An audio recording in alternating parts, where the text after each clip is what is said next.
سلام عرض ادب. خب میخوایم که یه سرور میکروتیک رو به سرور اوبونتو تانل کنیم و در نهایت یه چیزی هم که میخوام در آخر بهش اضافه کنم، یه سرور میکروتیک ایران رو به چندین سرور تانل کنیم، حالا هم روی IPv4 هم روی IPv6. فقط قبل اینکه بریم سراغ بحث و آموزش، یه چیزی که شما نیاز دارین اکانت میکروتیکه، به این دلیل که میکروتیک نیاز به لایسنس داره و اگه شما روش لایسنس رو فعال نکنید محدودیت هایی دارید، از جمله سرعت دانلود و آپلود و یه سری دسترسی ها که محدوده. نیازی نیست حتما برید اکانتش رو بخرید، یعنی شما میتونید یه اکانت توی سایتش بسازی و همون رو به عنوان تریال ماه به ماه تمدید کنی و استفاده کنی و اون اکانت رو روی چندین سرور هم میتونی استفاده کنی. نیازی نیست که برای هر میکروتیکی که داری میسازی روی CHR بیای بری یه اکانت جداگانه ایجاد کنی. پس همون برید بسم الله یه دونه اکانت برای خودتون تو سایت میکروتیک میسازید، ساختش هم هیچ کاری نداره.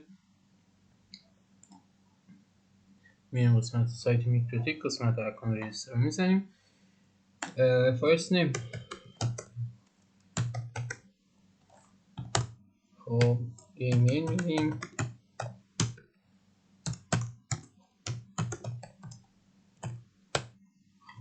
میشه ایران شد.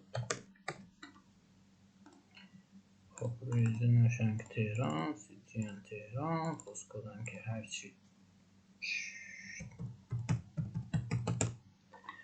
پالستاین هم که ایسی میزنیم. خب این من بعدا میزنم use my account from net install and inbox، درسته. بعد نمبر اکانت موجود نیست، اینتیکار میزنیم، این از ربات. خب ای بابا مسخره. خب من یه لحظه اینجا رو پاز میکنم، شماره رو بزنم. خب رجیستر رو میزنیم. خب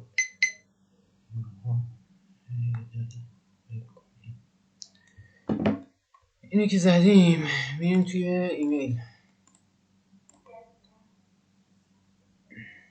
خب میکروتیک ایمیلش اومده، پسوردش اینه، با تغییرش میدیم.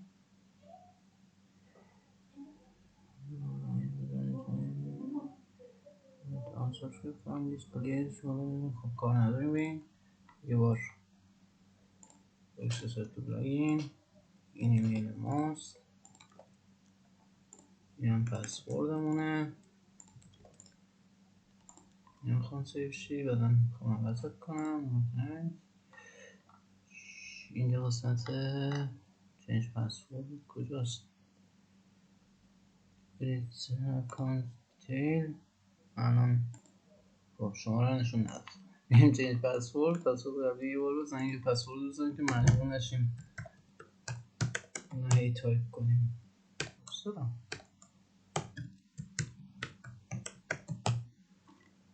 چنج پسورد. خب تمام دیگه، با اینجا هیچ کاری نداریم، سایت میکروتیک رو میبندیم. حالا من وای اینجا، خب اینجا دوتا سرور دارم میکارم. من سرور میکروتیکم رو از منیجیت گرفتم بی در سر، فقط اینکه اینجا هم بهتون یاد بدم که چطور آیپی رو ست کنین رو میکروتیک. خب میایم توی اول اصلا که ماشین میسازیم آیپی روی سرور ست نشده، شما باید دستی خودت بیای ست کنی. آیپی بیا، این ست شده، من رو ریست میکنم.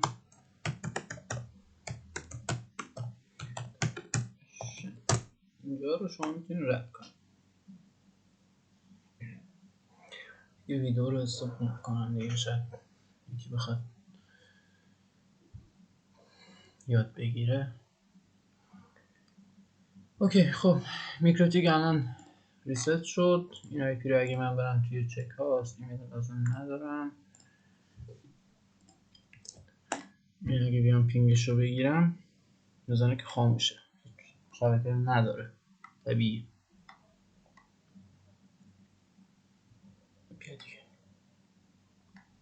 این نمیاد، این کلا صفره. این اومد، این کلا صفر. خب چیکار میکنیم؟ میایم توی کنسول از جمع باز میشه، از جمع باز میشه. این کنسول همون کاربری پیش‌فرض ادمین رو میکروتیک، یعنی میزنیم پسورد بلنکه یا به اصطلاح خالیه، یعنی این کپی فایل. یه بار دیگه اینتر رو بزنید تا این صفحه براتون بیاد. حالا همون بیا بسم الله میگه یه رمز روی میکروتیکت بذار. من این رمز میدم، دوباره تکرارش. خب الان ما بیایم به ترتیب این دستورا رو داخلش وارد کنیم. این دوتا برای IPv4 و این دوتا آخر هم برای IPv6.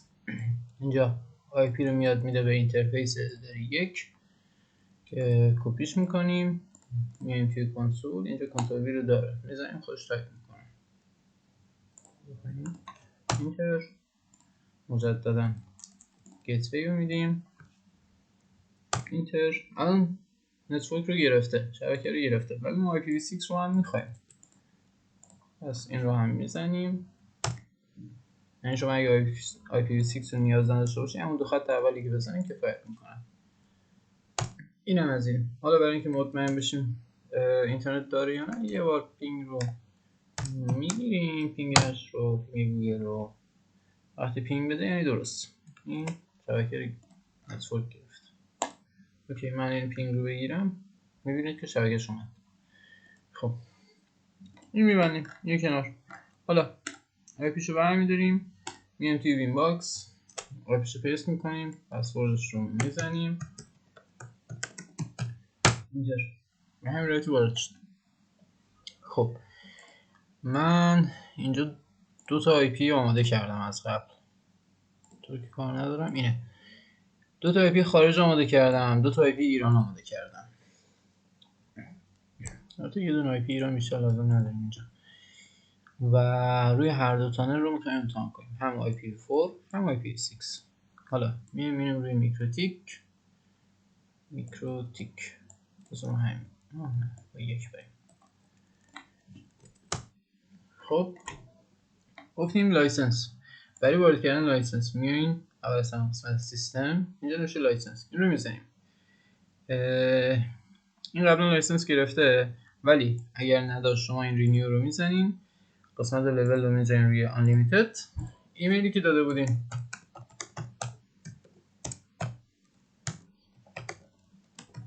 خب پسوردی که اونجا تغییر دادیم یا همون پسوردی که خودش داده بود، پسورد رو میزنیم اینجا، داون رو بزنه تمومه.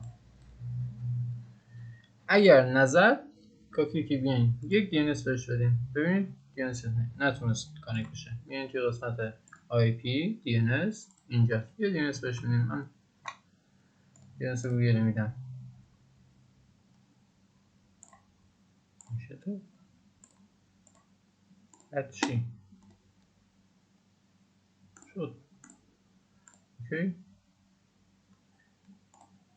یا هستشو من با VPN وصل بودم قاطی کرد.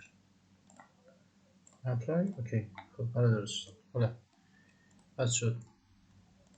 از دوباره بیارم سیستم لایسنس رینیو رو میزنیم، چون همون اول که میایین این روی P1 و اینا هم خالیه. رینیو رو پس میزنیم، اینو میزنیم انلیمیتد، ایمیل رو بهش میدیم،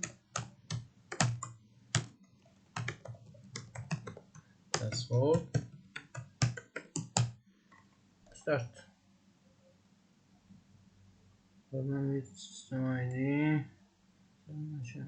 آها این چون لایسنس داره نمیذاره من بزنم، باید لایسنس نداشته باشه. شما وقتی این رو بزنی دیگه اوکی میشه. و من از اینکه اینو بذاری هم اینجا لولش تغییر میکنه با انلیمیتد، هم تایم شروع و تایم تمدیدش مجدد میخوره که خودکار خودش تمدید میشه، این نیاز نیست شما سر تاریخ بیای اینو تمدید کنی. این از این. خب بریم سراغ اصل مطلب. اول از همه یه کاری که باید بکنین، باید بیاین توی آی پی سروایس. ما اگه بیایم نگاه کنیم اینجا رو بگیریم ببینیم که داره اتک میخوره. ببین میکروتیک خیلی اتک میخوره. برای اینکه جلوی این رو بگیریم اولین کاری که میکنیم میایم توی آی پی سروایس، این همه رو انتخاب میکنیم، کنترل نگه هم داریم، وین باکس رو غیر فعال میکنم. این ضبطا رو میزنم، همه اینا غیر فعال شد، فقط مون پورت وین باکس. یعنی من اگه بیام اینجا این الان کمتر شده، نیست. تمام. خب شما میتونی پورت پیش‌فرض وین باکس رو هم تغییر بدی. پورت پیش‌فرض 8291 میتونی بیاری بذاری مثلا چند بگم 2056، دست خودت. با این تفاصیلی که من الان اگه به 2056 تغییر بدم، وین باکسم رو ببندم، دوباره بخوام بیارم، الان بزنم کانکت نمیشه. کافیه که اینجا بیام یه دو نقطه بزنم، اینجا بزنم 2056، این رو داخل وین باکس. و دقت کنید اینجا هم دیگه میرسه 2056. این دست خودتونه که برای امنیت بیشتر ترجیحاً عوض کنید بهتر. خب بریم سراغ اصل قضیه. اول اصلا بیایم GRE IPv4 GRE IPv4 ببینید من اینجا همه کامندا رو آماده کردم. خب هم برای دو تا سرور آماده کردم، برای سرور بعدی هم شما فقط حالا اینا رو میگم چجوری تغییر بدین. میاد اینجا گفته که IP ایران، IPv4 ایران، IPv4 ایران من روی سرور یک اینه. اینو کپی میکنم اینجا پیستش میکنم. بعد اینجا گفته IPv4 خارج، IP سرور خارج هم کپی میکنم اینجا پیستش میکنم. حالا اینا رو باید چیکار کنیم؟ اینا رو باید روی اوبونتو بزنیم. پس میایم داخل سرور خارج اوبونتومون بهش SSH میزنیم.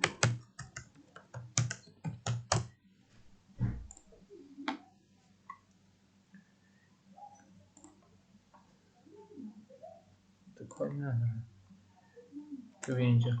خب میگیم که یه فایل برای من ایجاد کن توی مسیر etcrc لوکال، بهش اجازه دسترسی بده و بعد اینکه این دستورات رو گرفتی این فایل رو هم اجرا کن. این نیاز نباشه که شما یک بار این دستورا رو بزنی بعد بیاری دوباره این فایل رو بسازی بعد این دستور رو داخلش وارد کنی. نه، من میگم که مستقیم این فایل رو برای من ایجاد کن با ویرایشگر نانو بازش کن و این دستورا رو برای من داخل اونجا پیست میکنیم، کنترل X Y انتر و خودکار هم اجراش میکنه. یعنی من بیام آی پی بگیرم ببینیم که اینجا آره جیاری برای من اضافه شده. اوکی، پس دیگه با خارجش کاری نداریم. الان این سرور من ریبوت هم بشه مجدد، یعنی من بیام اینو ریبوت هم بدم مجدد بیاد بالا، دوباره همین تنظیمات رو میگیره، چون من این دسترسی رو بهش دادم که هر بار سرور اجرا شد، هر بار سرور ریبوت شد اینو برای من اجرا کن. مجبور نشم ریستارت که کردم دوباره بیام این کانال رو بهش بدم.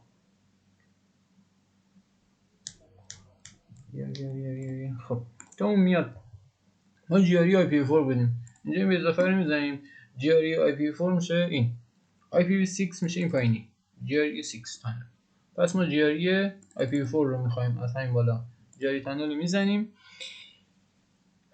اسم بخوایم میتونیم تغییر بدیم، نخواهیم تغییر نمیدیم، کاری نداریم باشه. MTU 1420 شما اگر خواستین MTU دیگه بزنید مثلا 1400 باید اینجا هم این رو 1400 کرده باشید. اوکی، پس من میذارم 1420 چون اون بر هم 1420. لوکال آدرس میشه آی پی خودش، خود میکروتیک. شما میتونی این رو بزنی میتونی هم نزنی، پس خود. اوکی، ریموت آدرس میشه آی پی مقصد، یعنی سرور خارجی. سرور خارجی ما چی بود اینجا گفتیم دیگه، آی پی مقصد ما این بود. اوکی، پیست اپلای. اوکی، ببین این خودکار ران شد. چرا؟ چون که این بعد اینکه ریبوت شد مجدد خودش تانل شد. IPA مجدد دوباره این تانل شد. یعنی من اگه بیام این رو پاک کنم تانلش رو، من پاکش کردم الان دیگه، این ریبوت بشه این میره. دمت گرم. بس شد. این بعضی وقتا قاد میزنه یکم دیر میره. این از این. خب بعدی که این کار رو انجام دادیم، ببین اینجا ما اینو که گفتیم با GRE وصل شو روی MTU فلان و بعد آب شو، اومدیم به سرور اوبونتو یا آی پی لوکال دادیم روی این کانال GRE، گفتیم که IP 10.10.10.2/c برای این تانل باشه. خب پس لازمه که این ور هم به این GRE که اینجا ساختیم یه IP دیگه از همون رنج بدیم. میگیم که IP آدرس اضافه رو میزنیم، اینترفیسش رو میزنیم روی GRE تانلی که اینجا ساختیم، میگیم که 10.10.10.2 شد مال اوبونتو، مال خارج اینه. اوکی 10.10.10.1 بشه مال میکروتیک. اوکی اپلای. اوکی اینم که دلش نمیخواد قطع بشه، قطع زدم. ولی اگه من بیام اینجا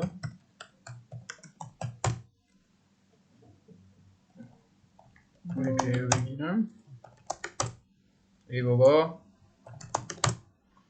میبینیم که جیاری رفته. پس ما میایم اینو اینجا بهش میگیم تمام. حالا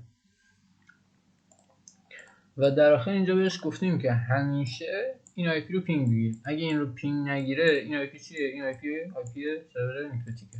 اگه این رو پینگ نگیره تانل قطع میشه. پس حالا که این اومده اینجا این رو پینگ گرفته، پس ما بیایم اگه آی پی الان تانل برقرار دیگه، آی پی خارج رو روی میکروتیک پینگ بگیریم، ببینیم که داره پینگ میده، یعنی تانل لوکال الان تانل وصله، همین راحتی الان تانل ارتباط وصله، ولی هیچ ترافیک در حال حاضر روی این تانل نمیره نمیاد. یعنی الان ما رو این زدیم دیگه، ببین الان روی این آی پی پنل نصبه. من اگه بیام این آی پی رو بیارم اینجا، پورتش 253 بود، هیچی نمیاد. چرا؟ چون ما صرفا فقط تانل رو وصلیم. حالا باید بیایم ترافیک رو بگیم از این تانل عبور کنه. پس میایم توی آی پی قسمت فایروال بخش نت، اولین کاری که میکنیم یه اکشن میسازیم، میگیم که اکشنش باشه مسکیورید اپلای. اوکی خب حالا یکی دیگه باید بسازیم. اینجا میگیم که دیستنس نت تو آدرس، یعنی هر ترافیک بیامد بره با آدرس آی پی که اینجا به لوکال خارج دادیم، اوبونتو دادیم، چه یعنی 2 1 که خودشه یعنی به 2. بعد اینجا میایم تب جنرال، چین رو هم دوباره میذاریم دیستنس نت، پروتکل رو میذاریم روی تی سی پی، یک بار کلیک کنیم میاد روی تی سی پی. اینجا مهمه دستینیشن پورت، اینجا رو که کلیک کنیم براتون فعال میشه.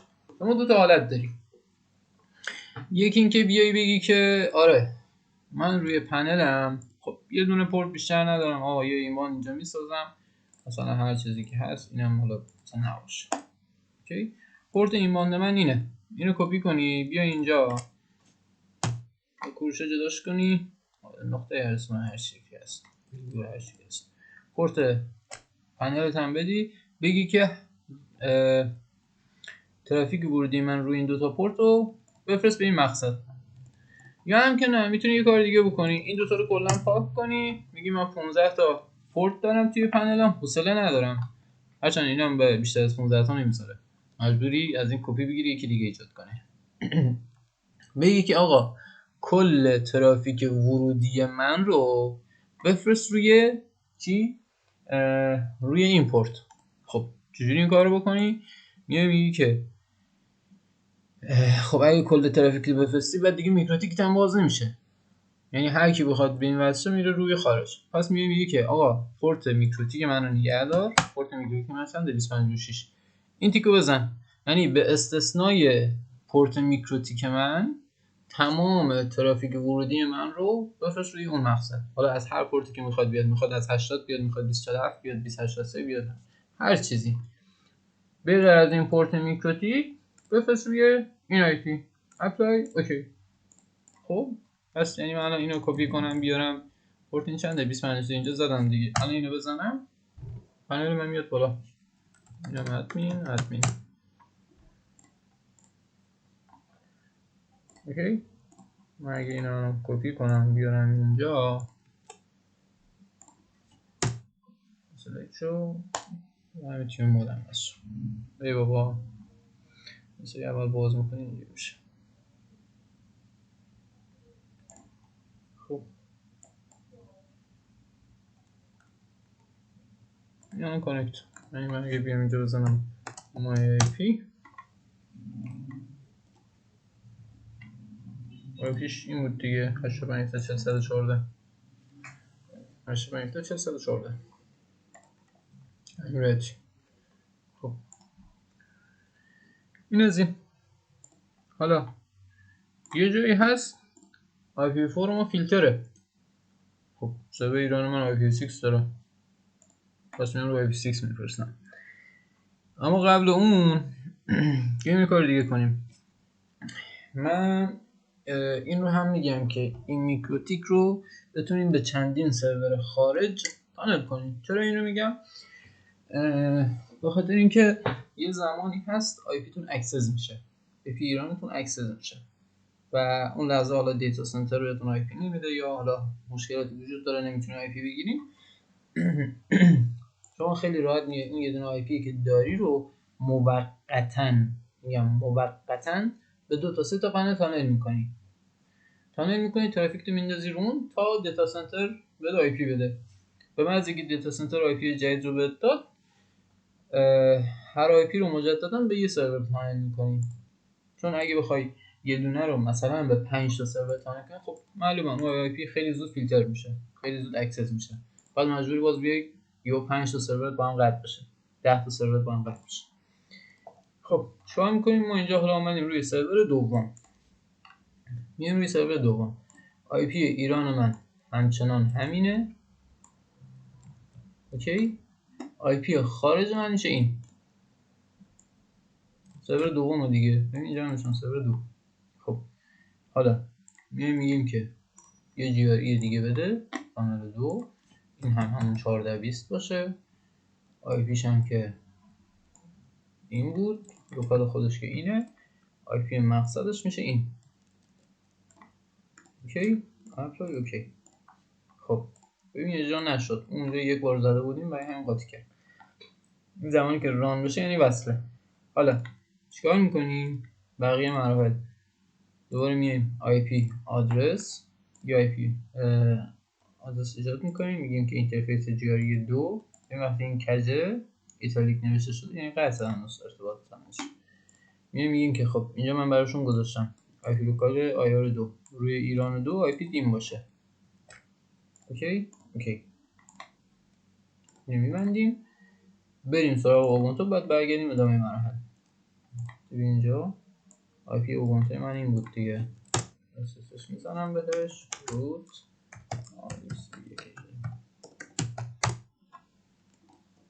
خب باشم منظور میگفتم اینجا. خب ما اینو تغییر داده بودیم. ببینیم اینو بذار اینجا همزمان بیارم. خب این کپی من الان اینجا پیستش میکنم، کنترل ایکس رو میزنم، الان وای هم میزنم، اینتر رو که بزنم همزمان که این فایل رو ذخیره میکنه میبنده فایل رو اجرا هم میکنه و اینجا ران میشه. پس اینتر ببینید بلافاصله اینجا ران شد، اینجا آی پی رو گرفت و هم لوکال رو ساخت شد جی آر ای 2. خب اینو میبندیم دیگه با اوبونتو کاری نداریم. حله اینم از این. سرور دوم من اینه. خب دوباره باید بگیم که آقا ترافیک اینو ما گفتیم بفرسته روی ترافیک روی آی پی 2، یعنی ما اومد اینجا تو فایروال گفتیم که آقا ترافیک ورودی هرچی روی این آی پی میاد رو به غیر از پورت میکروتیک بفرست روی این. خب اگه ما این کارو بکنیم، ما اینجا اگه یه این باند دیگه داشته باشیم ترافیکی که وصل میشه همش میره روی این پنل. پس رو این چی؟ آی پی اون 10.2 بود دیگه، آی پی این یکی 22. پس رو این نمیاد. برای همین باید برای این سرور دوم یکی دیگه بسازیم. خب چیکار میتونیم بکنیم؟ هم میتونیم اینو بیایم اینجا یه کپی بزنیم ازش، اوکی، و تغییراتش رو هم که میتونیم اینجا دوباره اینو بزنیم. ولی که من میام فعلا یه کپی میزنم، باید یه سری تغییرات رو اون یکی قبلی هم بدیم. اینجا میگیم که خارج ما آی پیش اینه، ترافیک ورودی رو بفرست روی این، و اینجا شما دیگه این کار رو نمیتونی بکنی، باید بگی که پورت 2080 رو بفرست و پورت مثلا این رو بفرست. خب حالا مثلا چند تا دیگه هم هست، مثلا یه ساکس هم داریم.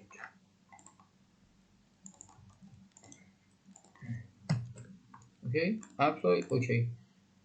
و روی قبلی هم باید برگردی این کارو بکنی، چون تو هنوز اینجا داری میگی که تمام ترافیک ورودی من از این پورت رو بفرست روی این آی پی، همچنان چیزی نمیره روی این پورت ها. پس باید بیای مال این رو هم این رو برداری و بگی که فقط ترافیک ورودی پورت هایی که داره رو بفرسته روی اون آی پی. این از این، اینم از این. یه مشکل دیگه ای که وجود داره توی این، اگه روی جفت پنل ها پورت مثلا 443 داشته باشی، به ترتیب اولویتی که اینجا قرار داره، اون پنلی که اول 443 اینجا خورده برای اون میره. یعنی اگه این بیاد پایین 443 این هم 443 باشه، این هم 443 به سرور این اول میفرسته. پس ترتیب اینها اینجا مهمه. خب و نیازی نیست که شما یه دونه مسکیوریت بالا داشته باشی، نیازی نیست برای هر کدوم جداگونه مسکیوریت بسازی. یه دونه مسکیوریت بالای همه میذاری، بقیه همه دستینیشن نت، تمام. یعنی ما الان اینو کپی کنیم، پورت این 253 پورت این 28 شده، من اینجا بزنم 253 میره توی این پنل، بذار اینجوری بگم که آی پیش هست 85 اگه بزنم 280 ادمین یاد میره توی این پنل که آی پیش هست 91 یعنی همزمان روی دو تا پورت پنله. این نکته بیرون چرا همزمان روی دو تا پنله. اینم از این. خب اینجوریه. حالا مثلا خواستین سرور بعدی رو اضافه کنین، سرور 3 رو اضافه کنین، اینو میکنی 3، اینو میکنی 3، اینو میکنی 3، اینو میکنی 3، اینا رو تغییر میدی. اینجا اینو میکنی 3، اینو میکنی 3، اینو میکنی 3. همین ترتیبو میری جلو. سرور سوم اضافه میشه. این هم از این. خب حالا بریم سراغ IPv6. کل اینو پاک میکنیم، بعد IP که اینجا دادیم رو حذف میکنیم و فایبری که داشتیم رو هم نیازی نیست رو نیازی نبود پاک کنیم. خب ما پاکش میکنیم، چکار نداره. خب کانال ما الان کلا حذف شد، قطع شد. حالا میخوایم روی IPv6 این کانال رو اجرا کنیم که احتمال حالا اگه IP خارجمون فیلتر بود یا هر چیزی، در هر صورت اینجا وصل بشه. چیکار میکنیم؟ میایم روی دوباره به اضافه یه GRE6 رو میزنیم اینجا، میایم میرسیم به GRE over IP6.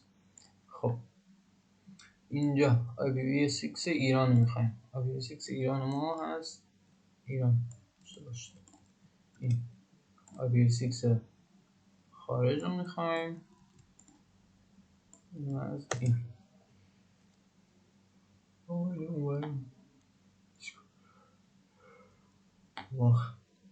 خب میگیم که MTU اینجا چند زدیم؟ 1400. اینجا 1420 بود. شما میتونید اینو بکنید 1420. 420 اوکی، هر دو تا جواب میده. خب 1400. فقط اینکه دقت کنیم باید دو طرف یکسان باشه. IPv6 ایران میدیم اینجا قسمت لوکال. میشه اذیت نکنیم. خب ریموت ادرس هم که IPv6 خارجمون میدیم. اوکی. قبلش یه تست بگیریم ببینیم مثلا پینگ IPv6 رو داریم یا نه، که من اینجا پینگش رو دارم.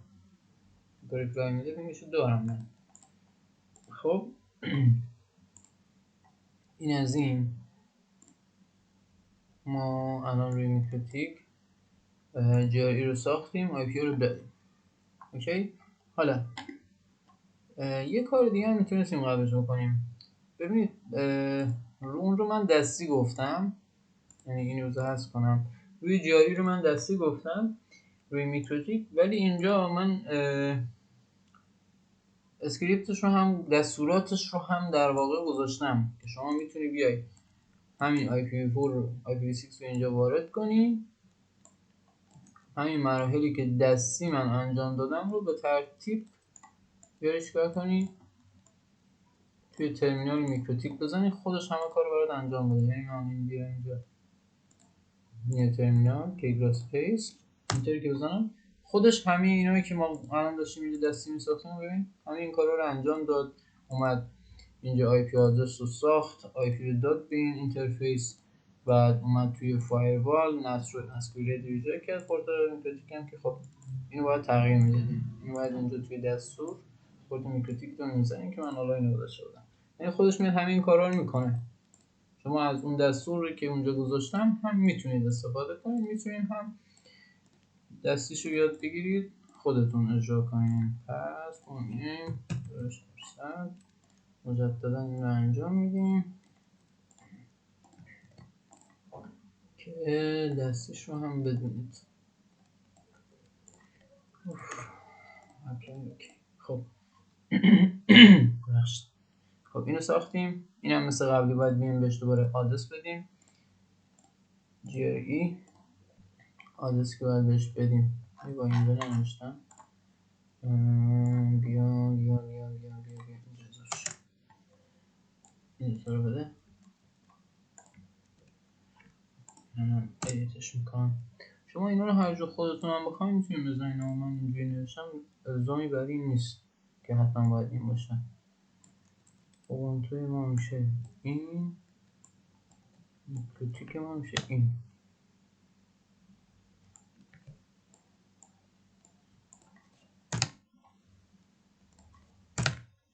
خب این هستیم. حالا میگیم که میکروتیک ایران آی پی 1 رو بگیره، اپلای اوکی، و توی فایروال نت اکشن مسکیوریت دوباره اپلای اوکی، دوباره دستینیشن نت، اینجا ترافیک رو بفرسته به آی پی لوکال خارجمون. این هم بیاد دستینیشن چینش پورت تی سی پی غیر از پورت 2056 میکروتیک به استثنای ایمپورت همین ترافیک رو بفرست روی اون آی پی. خب الان روی میکروتیک کل کارمون انجام شد تمام. فقط این هنوز ران نشده به خاطر اینکه تنظیمات روی سرور خارجمون مونده. سرور خارجمون ها اینجا اشتسش میزنیم روت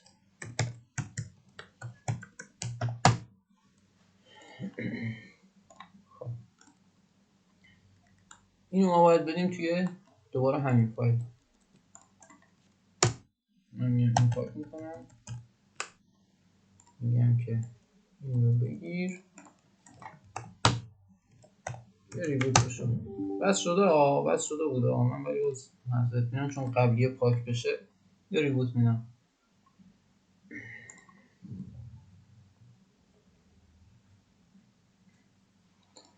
الان کل ترافیک ما روی IPv6 میره میاد. همین راحتی.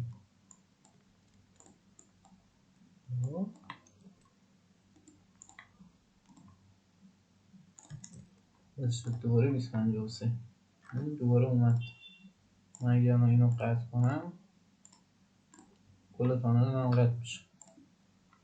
وصلش کنم کانال من دوباره میاد.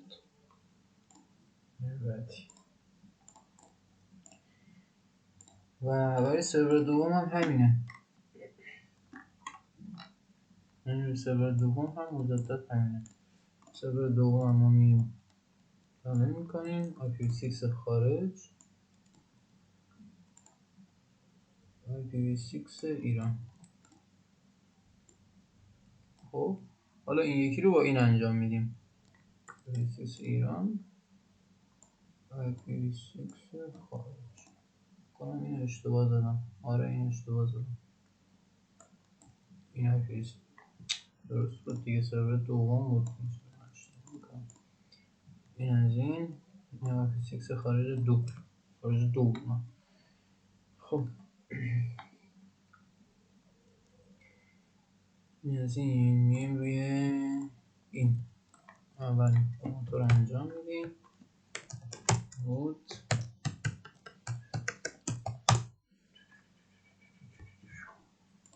میایم روی فایل رو باز میکنیم. این پاکش کن. بریم بود همه از خب بریم من بذار کل اینو بذاریم. حالا اینو میام توی ترمینال، اینجا IPv6 ایران خارج رو دادم دیگه. کلیک اسپیس اینتر. تنه رو ایجاد کرد. ببین ران هم شد، ارتباط برقرار شد، IP هم گرفت، همه چی آماده است. حالا یه مشکلی اینجا میمونه، بحث فایروال.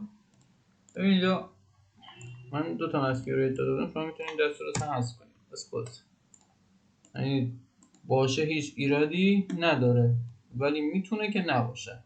خب دوباره میرسیم بحث پورت ها. شما اومد این دو تا پورت رو مجدد همونجور که اونجا برای اون قبلیه زدیم، اینجا هم دوباره همون کارو بکنید. یعنی وقتی چند تا سرور میاد شما نمیتونید بگید به استثنای این باشه، باید تک تک پورت ها رو بزنید.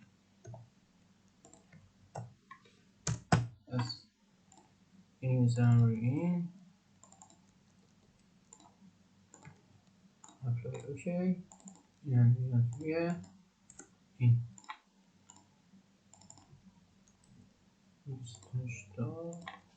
280 مورد پنل باشه و این بعدم کلید پروسس.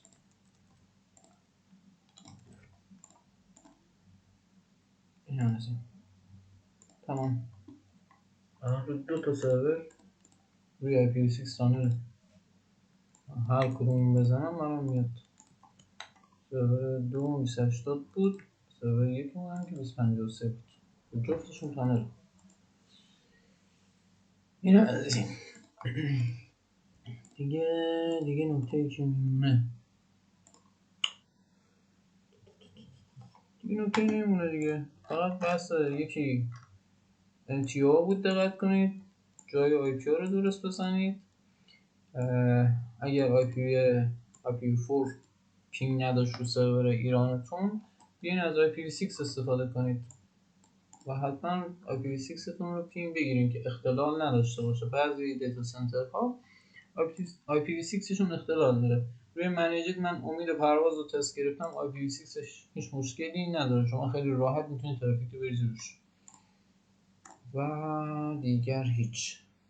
دیگر این رو هم که بهتون گفتم، لایسنس رو گفتم.